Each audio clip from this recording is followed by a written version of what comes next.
मत है, तो उनके बयानों को क्या कहेंगे आप, जो जिस तरह के वो बयान आप दे रहे हैं मीडिया पे आके? मैं आपसे बार बार ये कहता हूँ कि ये लोग ना स्क्रिप्टेड अदाकार हैं, ये सियासतदान जो है ना ये स्क्रिप्टेड अदाकार हैं, जो इनको स्क्रिप्ट मिलता है ये उसके ऊपर काम करते हैं। फैसल वाडा अगर किसी की तर्जुमानी कर रहे हैं तो वो खुद उनके पास कोई क्रिएटिविटी नहीं है कि वो खुद इतने बड़े सियासतदान हैं कि वो इतने बुलंद बाला दावे करते हैं और बोलते हैं। उनको जो दिया जाता है वो जहां उनसे कहा जाता है वो जाके बोलते हैं और बोल के आ जाते हैं। और इन तमाम चीजों की किसी भी सियासी रहनुमा के बयान का मतलब कहीं ना कहीं किसी न किसी के लिए कोई पैगाम होता है, कोई मैसेज होता है। और ये सियासी अदाकार जो है ये सब समझते हैं कि ये पैगाम किसने दिया और किसको दिलवाएगा। हमें आपके समझ में आए या ना आए, फैसल वाडा का बयान, फैसल वाडा का जो स्टेटमेंट है, जिनको दिलवाया गया है उनकी समझ में आ चुका है कि ये किसके लिए कहा। जी चलें जी, आ गया जी। हेलो जी, हेलो जी, अस्सलाम वालेकुम। नहीं रुक जाए, मैं सर जरा यूके से उनको भी ले लूं फिर आपको लेती हूँ। जी हेलो जी, अस्सलाम वालेकुम। जी जरा जोर से बोले सर। जी बोले। हेलो हेलो जी जी बोले। आवाज आ? हाँ जी, जरा तेज बोलेंगे तो आवाज आएगी। रुक जाए एक सेकेंड।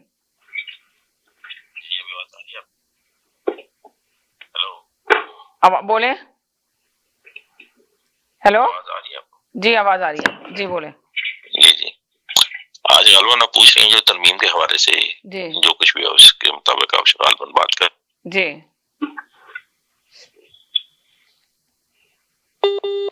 जी बोले।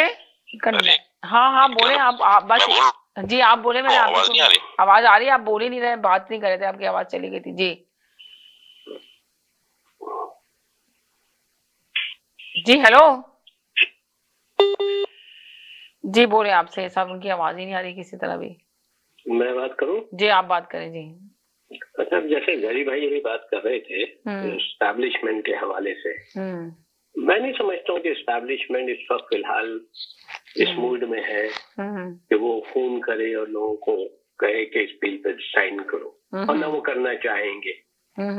उनके ऊपर ऑलरेडी इल्जामात की बौछार है। गरी भाई ने भी कहा कि भाजपा को फोन जाता था और बिल पे साइन हो जाया करते थे, सही ना? तो अब इस तरीके से अगर आप देखें तो एक तरीके से फिर इस्टेब्लिशमेंट पे आप इल्जाम लगा रहे हैं कि इस्टेब्लिशमेंट जो है वो दोबारा मुदाखलत करेगी सियासत में, और जो भी बिल्स हैं वो पास हो जाएंगे, सियासी जमातों की कोई अहमियत नहीं रह जाएगी।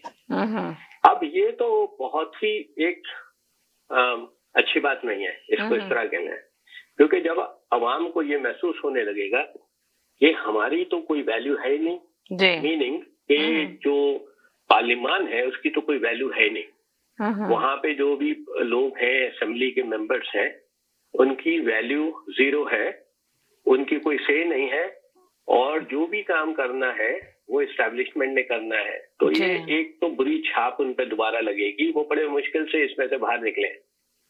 यानी अभी वक्त नहीं गुजरा ये बाजवा और फैज हमीद के बारे में जो भी बातें हुई, जो भी गलाजत हुई और जो भी चीजें सामने आई, और ये तो दो चेहरे सामने आ गए, इसके अलावा भी बहुत सारे चेहरे हैं। अगर हम दोबारा यही करने जा रहे हैं जैसा कि साहब ने कहा, तो इसका मतलब ये है कि आप पीटीआई के बयानी को मजबूत कर रहे हैं कि फौज का अमल दखल है सियासत में, बाकी सब लोग जीरो हैं। और अगर वाकई ऐसा है तो ये बहुत तशवीशनाक बात है। इसका मतलब है कि जो थोड़ा बहुत भी एतमाद लोगों को रह गया है जमहूरियत पे या पार्लियामान पे, वो कम बिल्कुल खत्म हो जाएगा, जीरो हो जाएगा। असल में ये बात ऐसी है नहीं। मैं ये समझ में जो है वो कल भी मैंने कहा कि जो पीटीआई जो मौलाना फजलुर रहमान है वो कहीं गायब हो गए थे पीटीआई की मकबूलियत और ताकत की वजह से।